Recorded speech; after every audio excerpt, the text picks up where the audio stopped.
All for Content, édition 2026, en direct du New Cap Event Center à Paris dans le 15e arrondissement. Aujourd'hui 1er juillet, demain 2 juillet, nous serons là également sur ce plateau.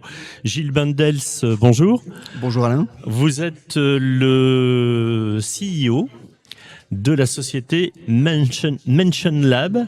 On peut dire Mention Lab, mais comme vous me disiez que vous étiez belge, il faut dire Mention Lab. Mention Lab, oui. C'est à l'américaine. À l'américaine. Et alors, Mention Lab, c'est quoi ? Alors, Mention Lab, c'est une plateforme qui permet aux marques, mais aussi à n'importe quelle organisation, produit, service, de mesurer sa visibilité sur les plateformes AI. Donc, sur les LLM, comme on les appelle aujourd'hui, ChatGPT, Gemini, Perplexity, etc., etc. Alors concrètement, vous avez une clientèle qui est assez diversifiée dans des secteurs très variés. Vous pouvez nous citer déjà quelques secteurs, quelques gros clients de Mention Lab? On travaille pour des banques type BNP, pour des telcos comme Orange par exemple, des marques de voitures, Skoda. On vient de signer un gros contrat avec une marque de beauté, je ne vais pas la citer, mais qui est très connue aussi.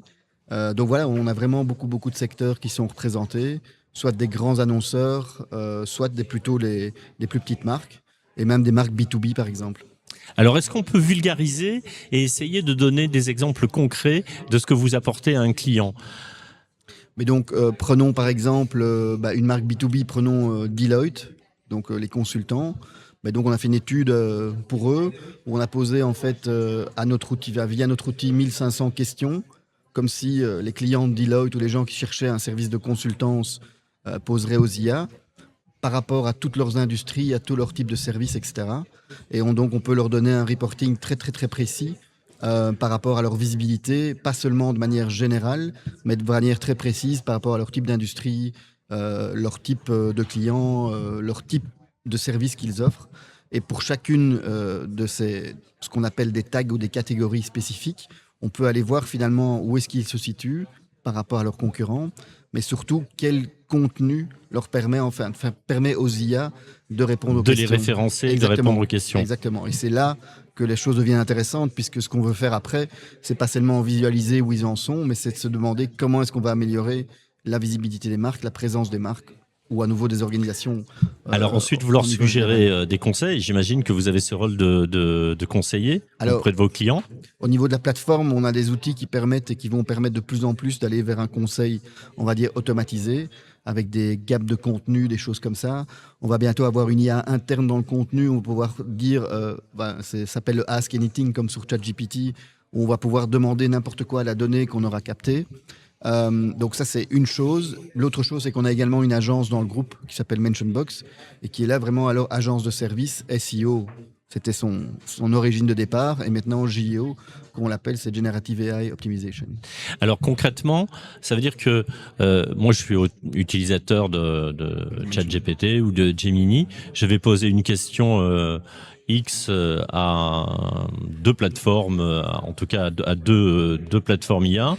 Et les réponses vont apparaître en citant X sources. Ouais. Et parmi les sources, on peut retrouver un ou plusieurs de vos clients. Et vous allez regarder un petit peu ce que fait l'IA, ce que propose l'IA, ce qu'écrit l'IA sur votre client.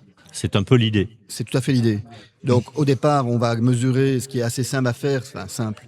Je vais y revenir après, mais la visibilité, c'est-à-dire si une marque est citée... Si la marque apparaît ou pas. Et donc, à quel niveau elle sera citée.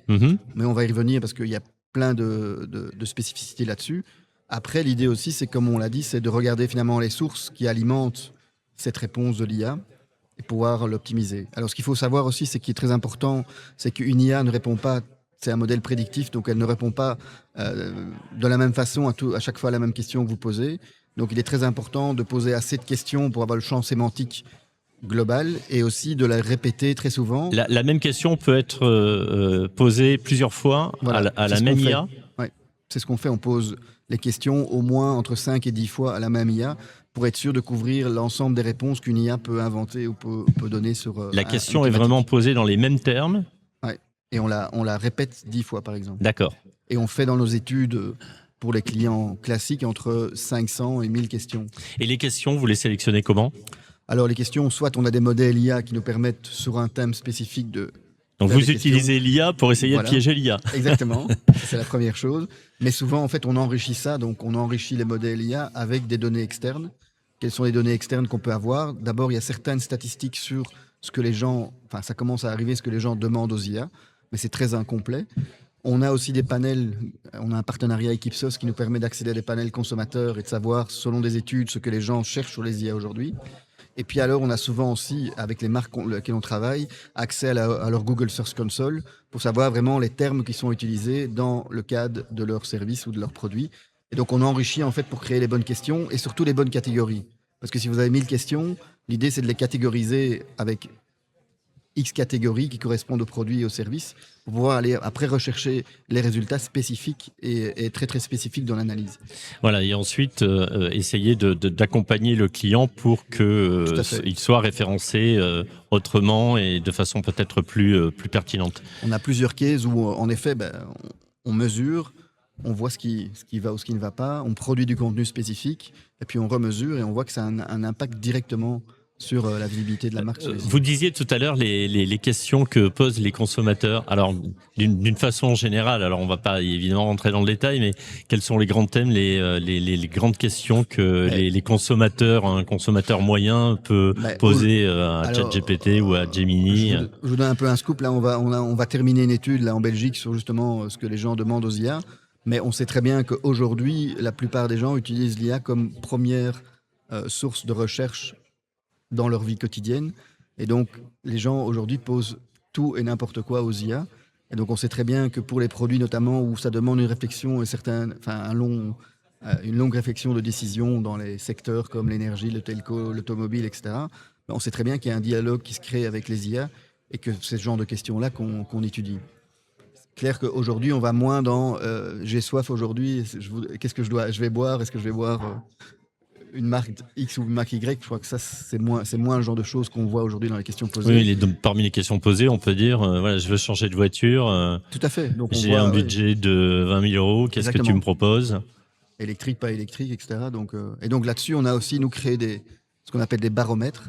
C'est donc, au lieu de faire une étude spécifique pour chacun de nos clients, on fait tourner des études régulièrement, donc toutes les semaines, sur le secteur automobile, par exemple, et on peut savoir, en fonction de plus ou moins 1000 questions, où se situent les marques par rapport à différents critères. Donc des marques qui sont plus dans le sport, qui sont plus dans l'électrique, qui sont plus dans l'hybride. On peut vous dire quelles sont les marques qui gagnent la bataille de l'IA en fait via notre outil.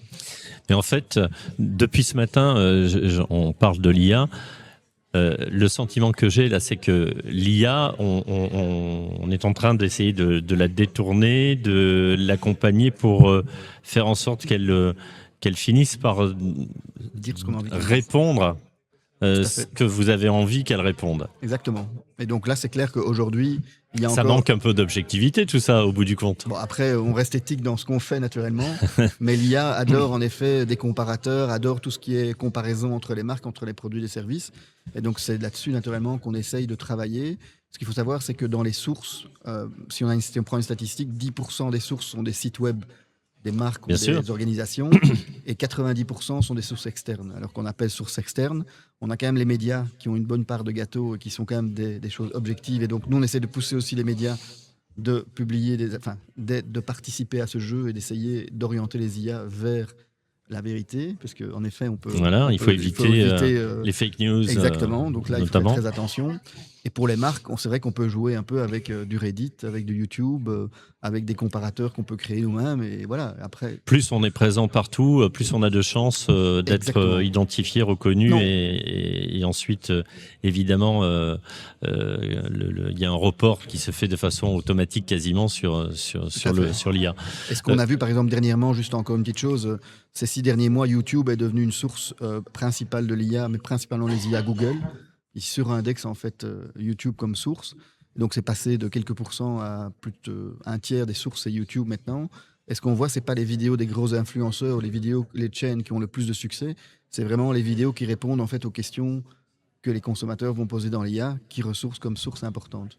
C'est un peu l'idée quand même. C'est l'idée, mais je veux dire, c'est les micro-contenus aujourd'hui qui influencent fortement l'IA. Il ne faut pas avoir des audiences énormes. Alors, il y a quand même quelque chose qui est assez surprenant avec l'IA. Je ne sais pas si vous avez partagé mon analyse, mais quand je pose une question à l'IA et que je lui dis non, je ne suis pas d'accord avec toi, ils sont toujours d'accord avec moi en fait. Tout à fait. Ils sont géniaux, hein. Ils ne nous contredisent pas. Non, mais là, par exemple, on a un module qui est le sentiment dans la plateforme. C'est vrai que normalement, le sentiment est toujours positif, donc on le mesure. Mais c'est vrai qu'il y a quand même des moments où finalement, il est médian ou bien même négatif sur certaines questions, comme le service client, pour ne pas le citer, sur certains telcos.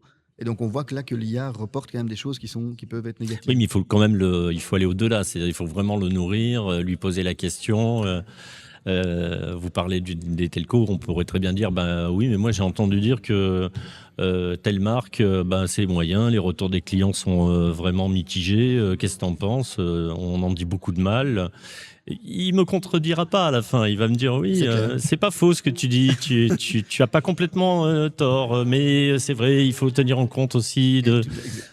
Je suis d'accord avec vous, mais nous, on essaye de garder une certaine neutralité aussi dans les questions qu'on pose. Donc, on fait des questions informatives, comparatives, etc. Et donc, c'est clair qu'on n'essaye pas d'influencer ou de faire halluciner l'IA dans nos études. Oui, de rester neutre. On pourrait tester, en fait. Donc, voilà. Bon, après, si un client vous le demande, vous allez le faire. Non, mais pour le test, on peut tester et voir ce que l'IA va. Vous l'avez déjà fait. Dire. Oui. On a déjà fait beaucoup de tests, en effet. Sur ce salon, vous avez une innovation particulière. Vous me disiez, antenne, on a plusieurs choses, on présente plusieurs choses. Mais donc, on a plusieurs choses. On a des études donc, sectorielles préfaites, en fait. Et donc, les marques peuvent venir nous voir et tout de suite voir, en fait, où elles se situent dans des baromètres IA qu'on a sur plus ou moins 10 pays et 21 secteurs. Donc, c'est quand même intéressant. Deuxième chose, on a sorti très récemment un module sur YouTube, donc on analyse vraiment les vidéos YouTube qui influencent le plus l'IA. On est une des seules plateformes qui ont ça. Et puis voilà, on va sortir encore d'autres innovations comme le Ask Anything, comme ce qu'on appelle le Content Gap. Donc tout ça, c'est des choses qui sont là, qui sortent cet été. Donc on est assez en avance en effet en termes de plateforme géo. Gilles Bendel, si en un mot vous deviez qualifier cette édition 2026 du All for Content, vous diriez quoi ? Alors moi, c'est la première fois que je viens, pour être très honnête. Mais par contre, je trouve ça étonnant parce qu'on se dit, tiens, moi, je ne connaissais pas le salon. Peut-être qu'il est très connu. Mais je trouve que j'ai été vraiment étonné, par la qualité du salon en tant que tel, la qualité des exposants, la qualité de toutes les présentations qu'on a vues et aussi le public qui était là, vraiment présent, quoi. Donc, vous avez assisté à des conférences, des ateliers ? Ouais. Non, mais j'étais vraiment étonné de l'ampleur que ce salon prend. Donc, voilà, donc étonnant. Étonnant. Merci beaucoup. Je vous en prie.